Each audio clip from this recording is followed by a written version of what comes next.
Paz do Senhor, povo de Deus, uma boa tarde para todos. Já estamos aqui, iniciando mais um dia nessa terça-feira com o programa falando sobre missões e evangelismo de rua. E hoje a nossa programação está recheada. Aprove a Deus. Está conosco aqui o nosso convidado de hoje, Presbítero André, que também faz parte da Escola Bíblica do Campo de Porto Seguro, da Assembleia Missão. André também, que é superintendente, e vai estar também aí, e é professor também de professores. Então hoje a gente está recheado aqui. Estamos aqui também com o nosso querido apóstolo Marcos, que está brilhantando aqui a rádio juntamente conosco aqui, e o nosso coordenador, apóstolo Vanilson Santos. Hoje está uma benção. Se apresente aí, presbítero André. A paz do Senhor para todos os ouvintes, os que acompanham pelo Facebook também. Que a paz de Cristo esteja em vossos corações. Para mim é um prazer estar aqui pela primeira vez na Rádio Cenáculo e poder estar contribuindo para esse importante trabalho de propagação do Evangelho de nosso Senhor e Salvador Jesus Cristo. Me sinto muito feliz de poder estar aqui cooperando com os irmãos e que o Senhor possa tomar a direção e que você, querido ouvinte, possa abrir o seu coração para receber a palavra de Deus nessa tarde. É isso aí é o presbítero André, grande homem de Deus, que por bondade aceitou aí o nosso convite para estarmos aqui hoje, nesta terça-feira, com o programa falando sobre missões e evangelismo de rua. Um programa que tem ajudado muitas pessoas a entenderem e compreenderem a importância da igreja evangelizar e fazer missões. É isso aí, como nós citamos aí no início, e agora o apóstolo Vanilson também citou aí, está conosco nosso querido apóstolo Marcos, abrilhantando aí essa tarde de terça-feira com este programa. Depois das apresentações, só nos resta agora, como de praxe, toda terça-feira nós fazemos a leitura do versículo que daremos um pontapé inicial a este bate-papo, um bate-papo sadio, um bate-papo rico, e eu tenho certeza que você que nos acompanha vai gostar muito. Sintonize 93,9 Rádio Cenáculo Web FM. Vamos lá. Livro de Coríntios, 1 Coríntios, capítulo 9, a partir do versículo 19. Porque sendo livre para com todos, fiz-me servo de todos para ganhar ainda mais. E fiz-me como judeu para os judeus, para ganhar os judeus, para os que estão debaixo da lei, como se estivera debaixo da lei, para ganhar os que estão debaixo da lei. Para os que estão sem lei, como se estivera sem lei, não estando sem lei para com Deus, mas debaixo da lei de Cristo, para ganhar os que estão sem lei. Fiz-me como fraco para os fracos, para ganhar os fracos.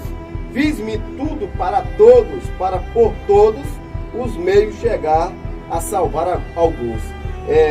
Presbítero André, eu quero já começar aqui, esquentar aqui a chapa.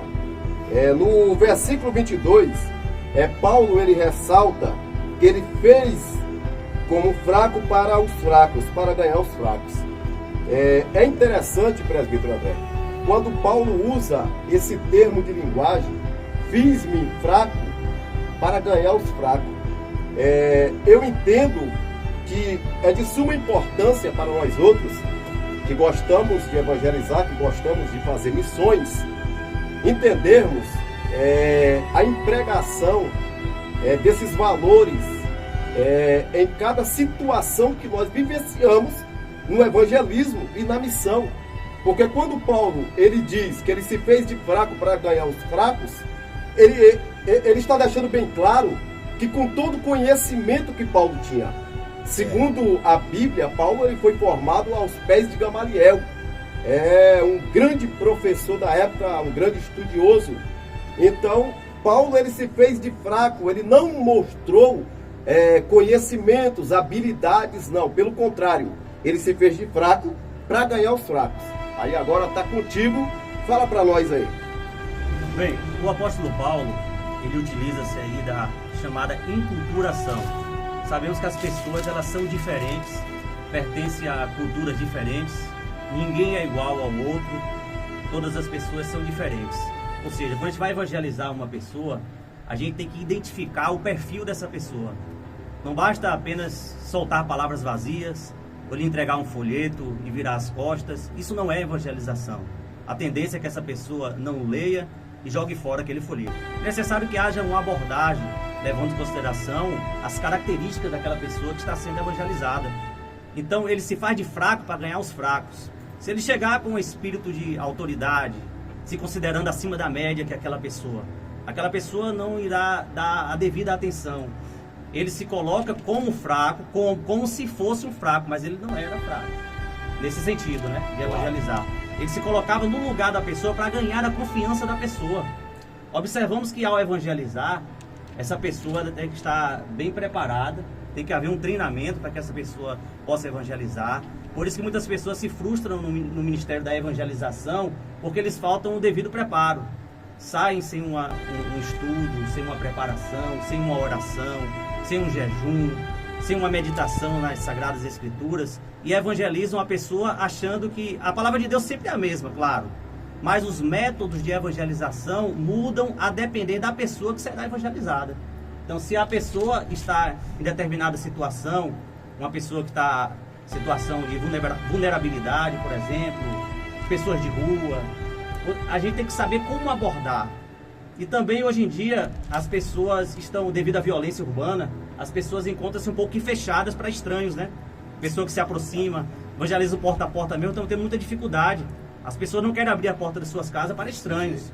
Toca-se o interfone, a pessoa atende com rispidez, mas é necessário a gente ganhar a confiança. Tem que haver um diálogo, iniciar um diálogo com essa pessoa para ganhar a confiança da pessoa dentro da sua cultura, né?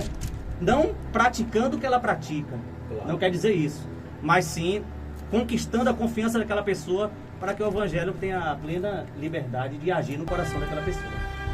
Presbítero André, é interessante que quando você fala a respeito dessa questão de abordagem, respeitando a cultura de cada um, é como se você estivesse aqui em programas anteriores que nós realizamos aqui.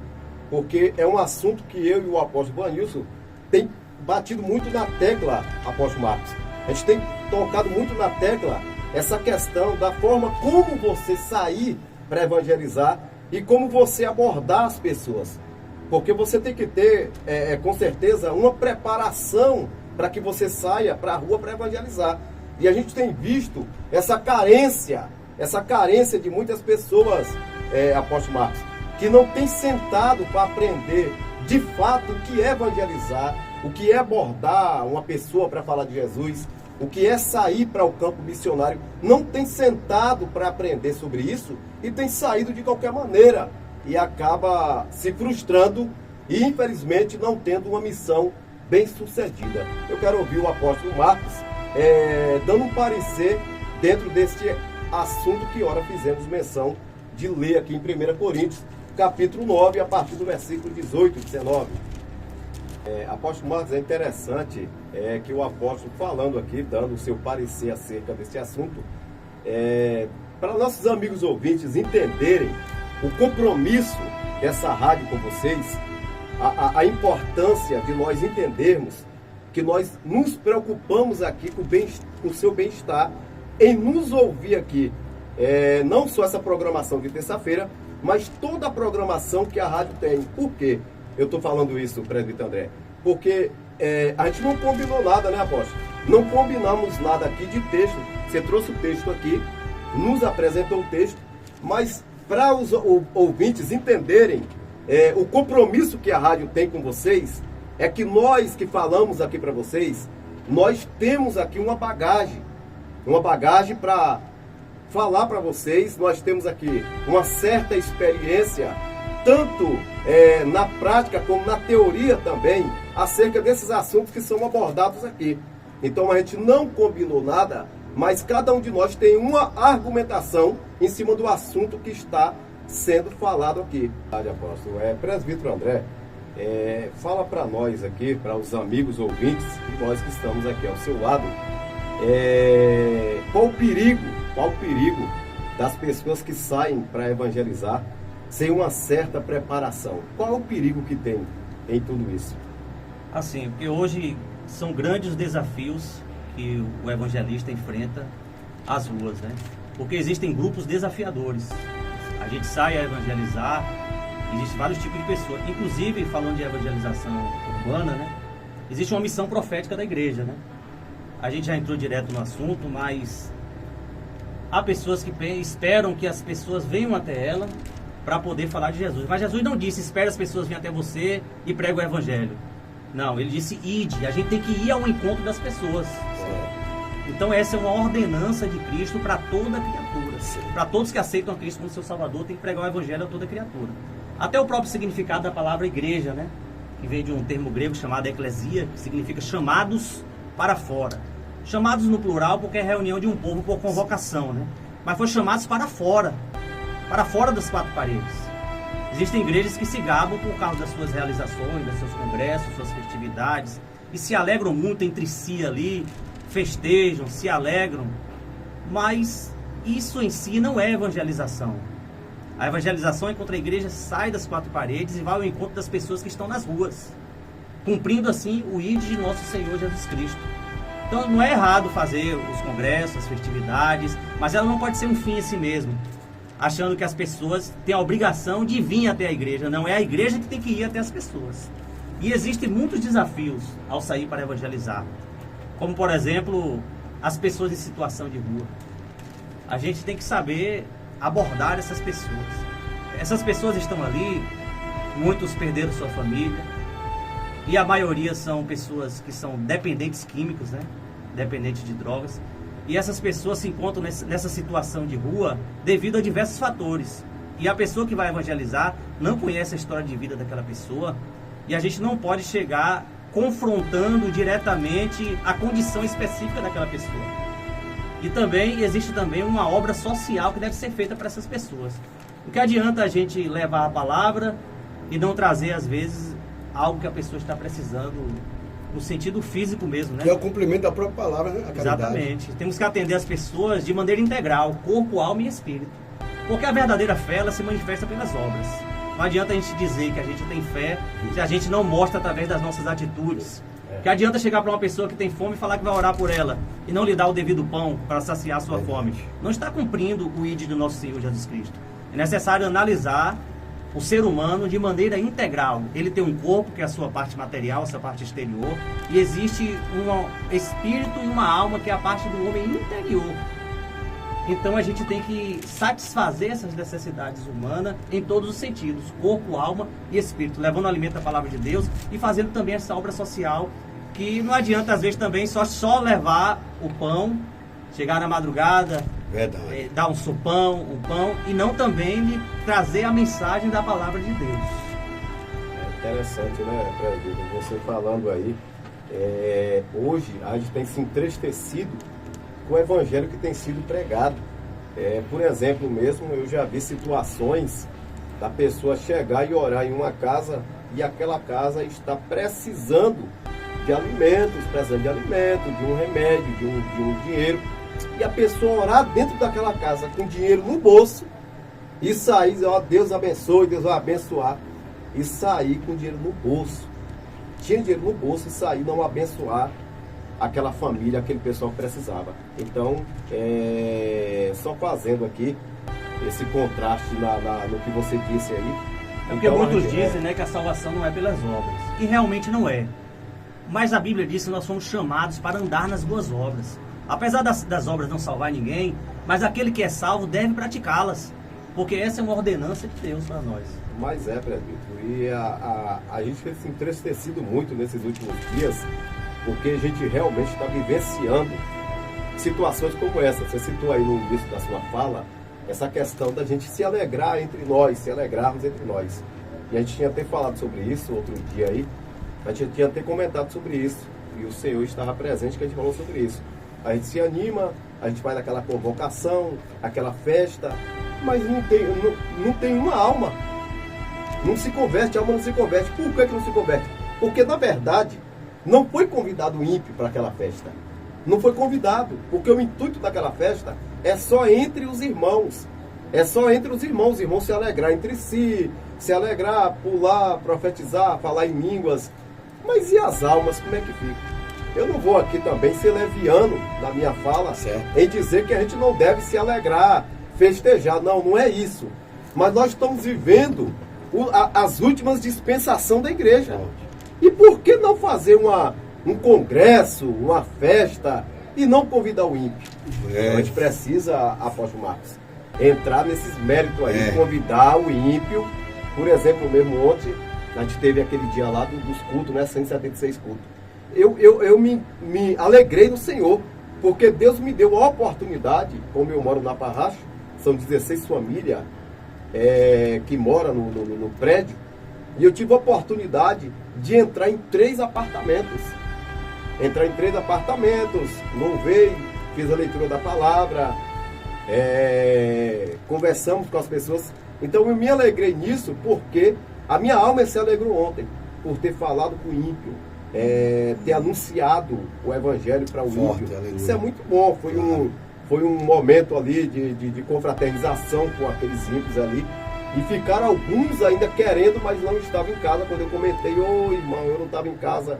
Mas não vai faltar oportunidade, porque estamos todos perto um do outro ali. Então é interessante, é importante, presbítero André, quando a gente fala dessa questão de evangelizar, quando eu te perguntei o perigo dessa questão de preparação para sair para evangelizar, estar preparado.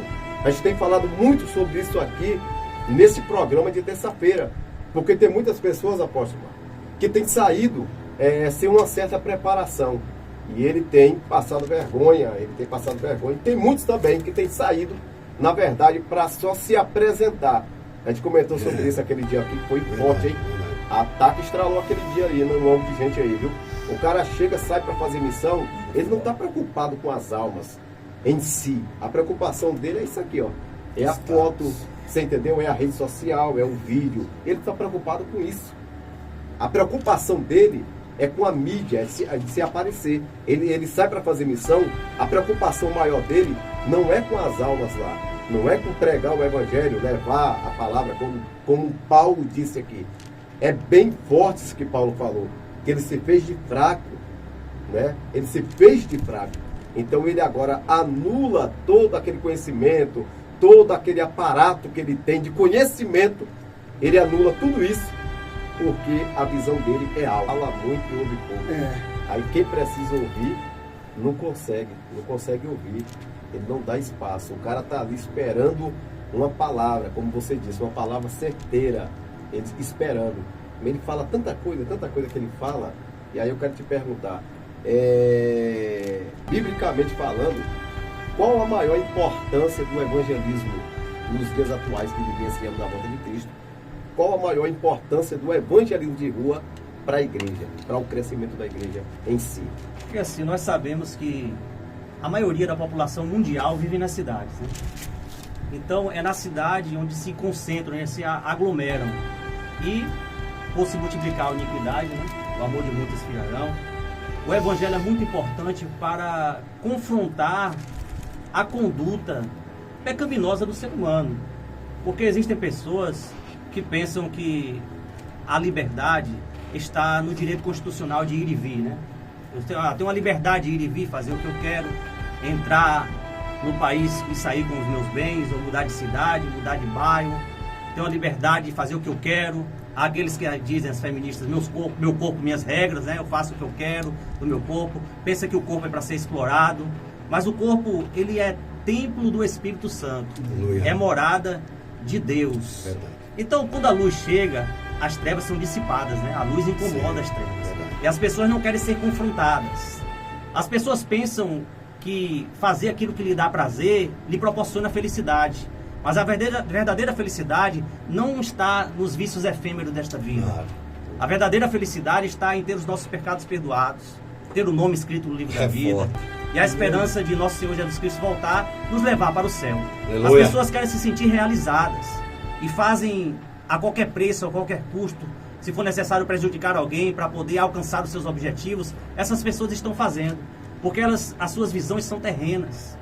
E o mundo passa e as suas concupiscências, mas aquele que faz a vontade de Deus permanece para sempre. Então o evangelho, ele vem, são as boas novas, né, de salvação, são boas notícias, que a gente vai convidar as pessoas para saírem das trevas e virem à luz, convidarem para deixarem a sua vã maneira de viver e seguirem a Cristo, sabendo que aquilo que lhe traz prazer é momentâneo, mas Deus quer lhe dar algo que é perpétuo, que é perene, que é duradouro, que é eterno, que é a sua presença em nossa vida.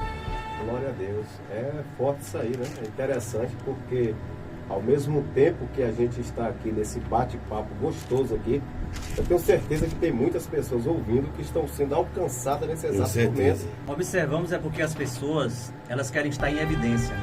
Sim. É o chamado narcisismo. Né? Elas querem estar em posição de destaque para poder ter autoridade sobre as outras pessoas. Elas querem atrair discípulos após si, não querem ganhar as pessoas para Jesus, querem ganhar para elas mesmas, achando que o seu próprio intelecto, a sua própria condição, né, em posição que ele se encontra, isso vai atrair as pessoas para ele e eles têm aquela necessidade de querer ser enaltecido, de querer ser até glorificado, cultuado. Existe o culto à personalidade hoje em dia, né? Que as pessoas colocam a ênfase no homem em detrimento de Deus, né? E acaba assim fazendo um culto após si mesmo, querendo ocupar o lugar de Deus, né? Tem que ter curtida, tem que ter compartilhamento, filma aqui, é necessário mostrar que está fazendo alguma coisa. Utilizam-se muito do pronome pessoal eu, né? Eu faço isso, eu faço aquilo, eu cheguei, faço lugar, eu te abençoo, eu repreendo, eu faço isso. Esquecem que Jesus disse, em meu nome farão todas essas coisas. Então o que tem o poder mesmo é o nome de Jesus e não o nosso próprio nome. Porque o apóstolo Paulo foi um vaso escolhido para levar o nome de Jesus. Aleluia. Como disse, né? Vai porque esse é um vaso escolhido para levar o meu nome entre os gentios. Não foi escolhido para levar o nome dele mesmo. Então, que nós viemos levar o nome de Jesus para as pessoas que estão precisando. Viu, Presbítero André? A gente estava comentando a respeito da questão de fotos e vídeos. Às vezes eu até me incomodo um pouco, porque eu acredito que o presbítero André, o apóstolo Gonil sabe disso, mas o apóstolo Marcos não sabe. Eu trabalho com arte design digital para redes sociais. E em meio a tudo isso, eu também faço filmagens. Naquele meio tempo a gente também bate foto. Então, às vezes, eu não vou pegar toda a situação que está acontecendo dentro da igreja. Mas existem momentos ali da palavra que alguém está pregando. A gente filma, faz um videozinho ou outro e tal. Não que eu vou ficar a noite toda ali com o celular em cima do cara que está pregando. Mas a gente pega alguns momentos ali fortes ali, impactantes. E às vezes eu até me incomodo um pouco, porque quem não sabe que eu trabalho com essa arte, trabalho com edições e tal, quem não sabe disso, às vezes até murmura e pode só te ver como irreverente. Entendeu como é que é? Só o homem está pregando, alguém está cantando, o homem está ali com o celular, mas eu sou um cara também que eu procuro me posicionar de uma forma que não venha incomodar ninguém, porque tem gente que chega aqui, você está assistindo o culto, o cara chega na sua frente, você entendeu? Já te atrapalha, você que está assistindo o culto. Então eu me preocupo muito com isso, mas vamos lá. Voltando aqui, eu gostaria de fazer, presbítero André, mais uma leitura aqui, no versículo 24. Não sabeis vós que os que correm no estádio, todos na verdade correm, mas um só leva o prêmio? Olha só. Correi de tal maneira que o alcanceis. 25. E todo aquele que luta de tudo se abstém. Eles o fazem para alcançar uma coroa corruptível que se corrompe. Nós, porém, uma incorruptível que a corrupção não alcança. Pois eu assim corro, não como a coisa incerta. Assim combato, não como batendo no ar. Pronto, está contigo. O apóstolo Paulo, né, viveu em uma época que existiam os Jogos Olímpicos, né, na antiga Grécia. Então ele faz essa comparação, né, com o esporte, como aquele que está correndo para alcançar um prêmio, que é um prêmio terreno, corruptível, a traça ferrugem come, que vai perecer. Mas a corrida dele é uma corrida espiritual. E ele fala muito bem aí que ele tem uma convicção. Existe uma diferença para aquele que é fanático e do que é convicto. Verdade. A pessoa que é convicta, ela tem a plena convicção no seu íntimo de que Deus existe, que Ele é poderoso, pode perdoar os nossos pecados e nos levar para o céu. E o céu é como uma corrida. A Bíblia diz, aquele que perseverar até o fim, será salvo. Glória a Deus. Há aqueles que dizem que uma vez salvo, salvo para sempre, e vivem de experiências passadas, achando porque aceitou a Cristo lá em 1900 antigamente, pode viver como quiser e vai alcançar o céu. Não, é necessário perseverar, batalhar pela fé que uma vez foi dada aos santos. É necessário continuar nessa carreira, né? Prosseguindo nessa corrida para alcançar o céu. E a Bíblia diz até que ele é tomado à força. No mundo nós temos aflições. Não podemos acreditar em um evangelho materialista, em um evangelho de mar de rosas, que se você aceitou a Cristo como seu Salvador, você nunca mais vai sofrer, nunca vai ficar doente, nunca vai ficar desempregado. Isso é uma falsa teologia que não corresponde àquilo que a palavra de Deus nos revela. Verdade. Nós temos que adorar a Deus e servir a Deus, não pelo que Ele nos dá, mas pelo que Ele é. Nós temos que servir a Deus, não é porque Ele pode nos abençoar, não é por causa das bênçãos, mas é por causa do abençoador. Aleluia. As bênçãos são consequências. É. Se nós buscarmos o reino de Deus em primeiro lugar e a sua justiça, as coisas que nós precisamos e que Ele sabe, certamente Ele vai nos acrescentar. Não devemos viver buscando apenas aquilo que é terreno, né? A corrida terrena para alcançar um prêmio que é passageiro, que é transitório. Muito que adianta um homem ganhar o mundo inteiro e perder a sua alma. As pessoas estão querendo chegar ao sucesso de qualquer jeito, querendo chegar a uma posição de destaque de qualquer maneira, e se esquecem daquilo que é espiritual. O espiritual deve estar em primeiro lugar do que o material, porque o material são coisas corruptíveis, né? Que passam, que mudam. Porque aonde estiver o vosso coração, aí está o vosso tesouro. Se o nosso coração estiver nas coisas aqui da terra, nós estamos se preparando para morar na terra. Jesus volta e a gente vai ficar aqui. É. Verdade. Mas se o nosso coração estiver lá no céu, nosso tesouro está lá. E lá a traça e a ferrugem não come, não consome. Os ladrões não minam, nem roubam. Lá permanece eternamente. Aí a gente vai alcançar o nosso objetivo final, que é estar com o nosso Senhor e Salvador Jesus Cristo eternamente. Interessante, presbítero André, apóstolo Vanilson, apóstolo Marcos, nós estávamos comentando acerca deste assunto ontem em uma das casas que nós entramos para evangelizar, para fazer um culto ali, um culto relâmpago. Um culto rápido, mas um culto muito proveitoso. E nós citamos esse assunto, que quando nós aceitamos a Cristo, não é que os nossos problemas vai acabar, não é que as perseguições vai acabar, não é que a nossa dispensa vai ficar cheia 24 horas, ou 30 dias, ou o ano todo. Não é que a nossa conta vai ficar recheada, não é isso. Aceitar aqui Cristo é ter a certeza que pode vir as lutas, as perseguições, mas nós temos Cristo conosco. Aleluia. Diante de toda essa situação, vem a perseguição, vem a luta, vem as decepções no campo humano, digamos assim, na visão humana, vem as decepções, mas eu deixei bem claro para aquela família que Deus, ele não decepciona o homem.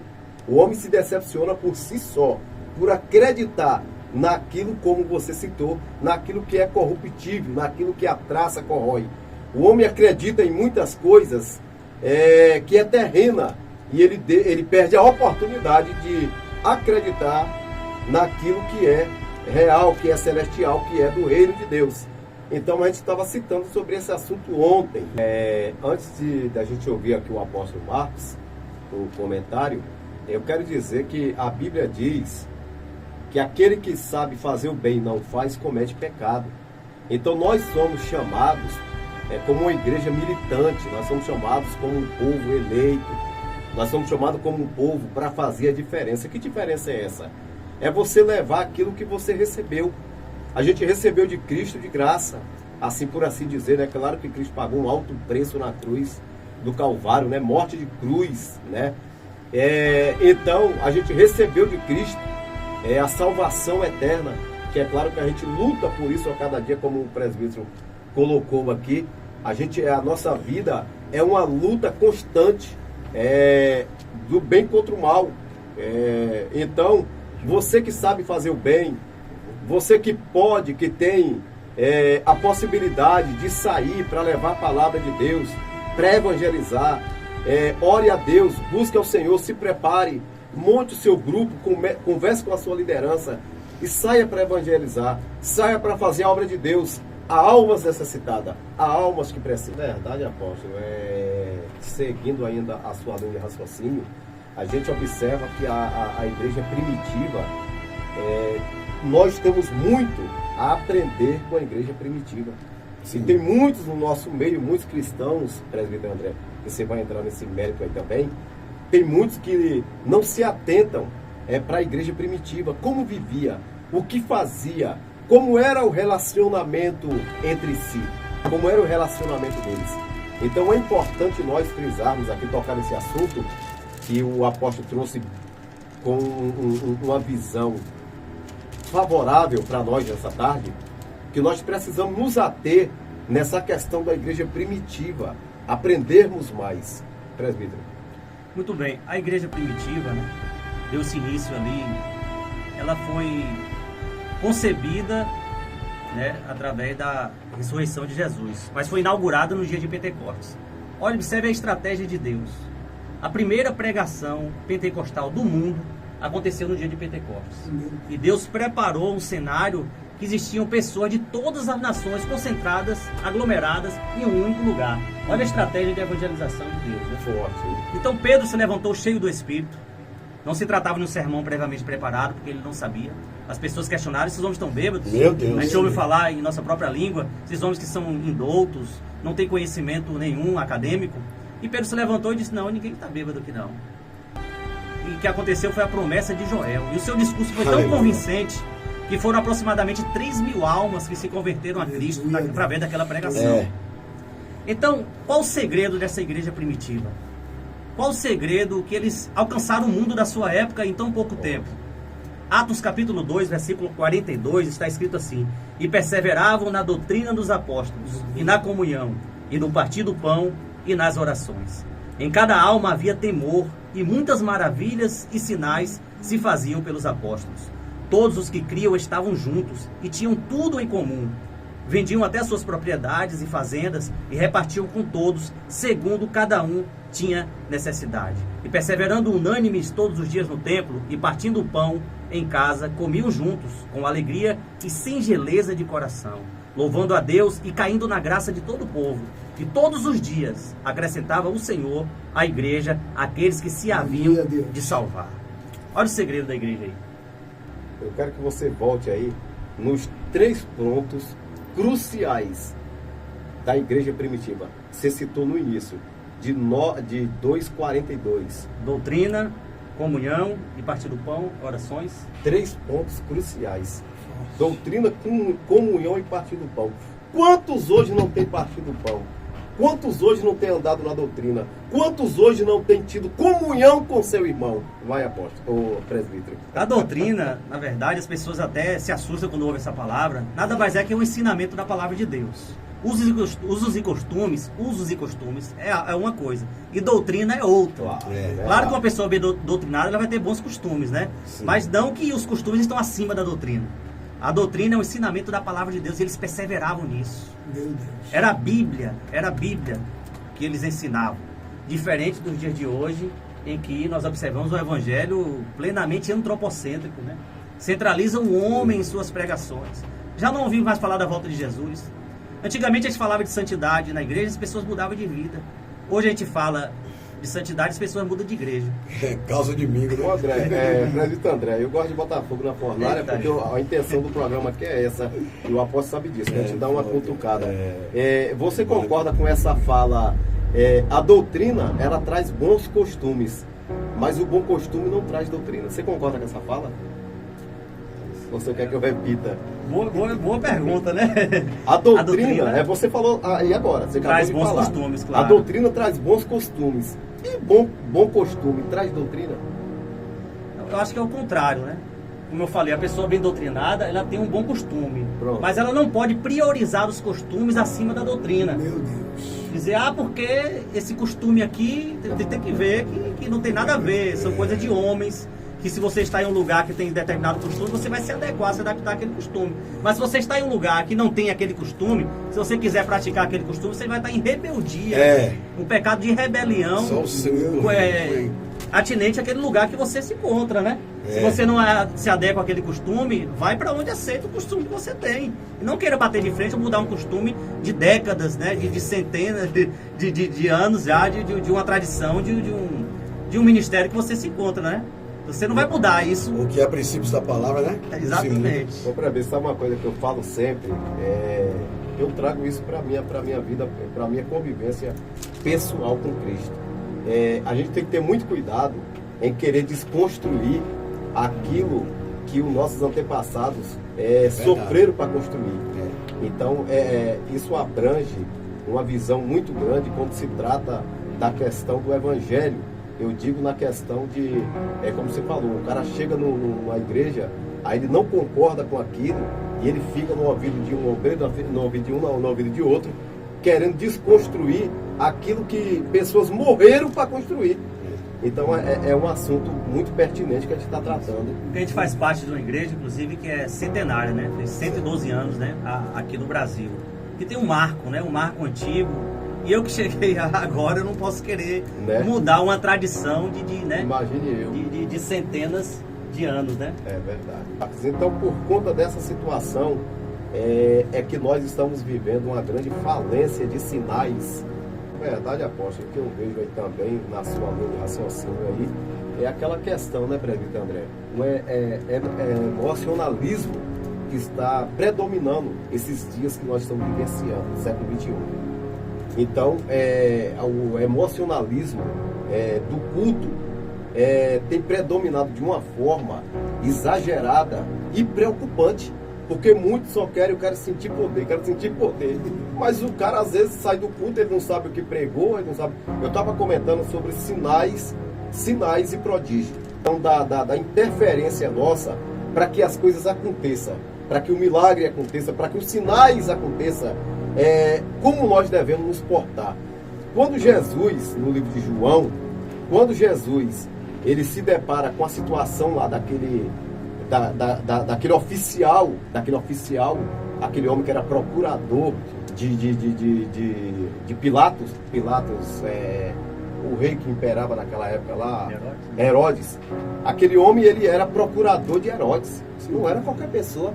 Aí houve em Cafarnaum uma febre tremenda, e a febre atingiu o filho daquele homem. Eu estou arrepiando aqui. Meu Deus. A febre pega o filho daquele homem. Aquele homem olha para todos os lados e não vê saída. Aquele homem pega um animal, porque naquela época não tinha nenhum transporte automotivo. Aquele homem pega um animal e sai 60 quilômetros de Cafarnaum até a Galiléia, Caná da Galiléia, aquela região onde Jesus se encontrava. Ele anda 60 quilômetros em busca de uma solução para a febre do filho dele. E qual era a intenção daquele homem? Não, eu sou oficial, eu sou procurador do rei Herodes, sou conhecido, alta patente. Chegando lá, Jesus vai logo, vem comigo até em casa. Ele se enganou. Quando ele disse que o filho dele estava morto, já, a febre já tinha, né? Jesus disse para ele, o seu filho vive. O seu filho vive. E aquele homem se contentou com aquela palavra e ele volta. Ele volta 60 para ir, mais 60 para voltar, 120 quilômetros.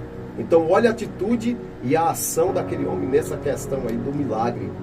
E ele voltou e realmente o filho dele vivia, o filho dele recebeu vida naquele momento. Então isso é importante porque não está fora do assunto, porque Jesus foi um dos maiores missionários de todos os tempos. Porque o ministério de Jesus, missionário, era um ministério que acompanhava sinais e maravilhas. Sim. Então hoje, voltado ao que nós estamos abordando aqui, quantas pessoas o que está acontecendo, André? Fala para nós aí. A Bíblia diz que estes sinais seguirão os que creem. Então, aquele que crê, os sinais de Deus vão lhe acompanhar, e não o contrário. Aquele que crê vai acompanhar os sinais. Então, os milagres, eles são sinais de Deus para mostrar para os incrédulos que Deus existe, que tem poder para perdoar pecados e levar o homem para o céu. Os sinais, eles não podem ser utilizados também para criar um espetáculo na igreja, certo? Sinais é para chamar a atenção dos incrédulos. Porque quando aquele homem que foi descido por 4 pessoas pelo telhado, todo mundo esperando que Jesus ia impor as mãos, ia curar aquele homem, fazer um milagre. Na hora, Jesus disse, perdoados são os seus pecados. E logo arrazoaram seus corações, né? Que homem é esse que tem poder para perdoar pecado? Senão Deus. Aí Jesus, conhecendo o coração dos homens, ele disse: o que vocês acham mais difícil? Dizer a esse homem: perdoados são seus pecados, ou levanta, toma sua cama e anda? Mas para vocês saberem que o Filho do Homem tem na terra poder para perdoar pecados, levanta, toma sua cama e anda. Pronto. Então os sinais, eles servem como confirmação que Jesus tem poder para perdoar pecados, certo? Inclusive, nós não fomos chamados para pregar milagres. Nós fomos chamados para pregar o Evangelho. Os milagres é uma consequência do Evangelho pregado. Se essas pessoas que foram enviadas, elas estão pregando o Evangelho, é Deus que vai se encarregar de fazer os sinais. Porque o homem, por mais santo que ele seja, ele não tem essa capacidade de fazer milagres. Porque o milagre não vem do homem, o milagre vem de Deus. O milagre não vem da terra, o milagre vem do céu. O milagre não vem da criatura, vem do Criador. O milagre não vem do servo, vem do Senhor. O milagre não vem do vaso, vem do oleiro. Então a gente tem que fazer a nossa parte, que é pregar o Evangelho. Não ficar preocupado com os sinais. Quem vai fazer os sinais são Deus. Se você está em comunhão com Deus, comunhão com a igreja, tem uma vida de jejum, oração, meditação na palavra, pregue a palavra. E quem vai fazer os sinais é Deus. Aí os incrédulos vão passar a crer que Deus existe, está presente naquele arraial, naquela congregação a qual você foi enviado, e vai confirmar com sinais. As pessoas vão vir aceitando a Cristo como seu Salvador pelos sinais que Deus vai fazer. Não é você que vai fazer, não. Não sou eu que vai fazer, não. É Deus que vai fazer, se a gente crer. E é interessante, presbítero André, que nós estamos vivendo um tempo do receba. O cara acha que vai acontecer alguma coisa com esse receba. O cara passa meia hora, receba e nada de palavra. Então, só seguindo a sua linha de raciocínio, quando eu ministro a palavra, automaticamente a palavra ela é viva. Então, automaticamente a palavra ela vai pairar sobre a igreja. Então, se Deus quiser, naquele momento que eu estou ministrando, pessoas que estão ali enfermas vão ser curadas. Pessoas vão começar a ser curadas. Eu já vi isso acontecer. De pessoas estar ministrando e alguém, eu fui curado. No final, né, do culto ali da pregação, pessoas se manifestarem ali no final e dizerem ao pregador, naquele momento que você estava pregando ali, no momento da palavra, eu fui curado, eu recebi o cura, eu estava sentindo uma dor, eu estava com problema na coluna e tal e coisas, e diversas situações de enfermidade que foram curadas ali no momento da palavra. Então, realmente, você tem toda a razão. Nós não fomos chamados como milagreiros, né, por assim dizer, como milagreiros. Nós somos chamados como ministros da palavra de Deus. Isso é importante, né, apóstolo? Um mero movimento emocionalista não produz mudança de vida, certo? Olha, o barulho não traz avivamento, mas o avivamento promove o barulho. Observe uma lata vazia. Se a gente pegar uma lata vazia e jogar ela no chão, ela vai fazer um barulho, né? Mas sem nenhum conteúdo. Aí as pessoas se alegram naquele momento e quando saem da igreja, voltam às suas velhas práticas. Então, o que promoveu esse avivamento? Esse suposto avivamento, né? Que o verdadeiro, o genuíno avivamento vem através da palavra, através da oração, através do jejum, da consagração a Deus. As pessoas saem e mudam de vida. Há um termo muito comum no meio evangélico, que era entre os pentecostais e neopentecostais, que até saiu um pouco de moda, mas é a palavra reteté. O reteté, apesar de não ter esse termo na Bíblia, mas algum dicionário de português diz o seu significado, que significa desordem e bagunça. Então, quando a pessoa fala que teve um reteté na igreja, está dizendo que houve uma desordem e bagunça, né? Que as cadeiras saem do lugar, tá, um roda, dá um tapa na cara do outro. E aí acontece, depois que acaba aquele movimento. Como é que foi o culto, irmão? Foi uma bênção. E pregou sobre o que hoje? Eu nem lembro. Fazer vivo, é estar vivo, né? E essa vida é espiritual. Então a pessoa sai, o quê? Tem que se arrepender dos seus pecados.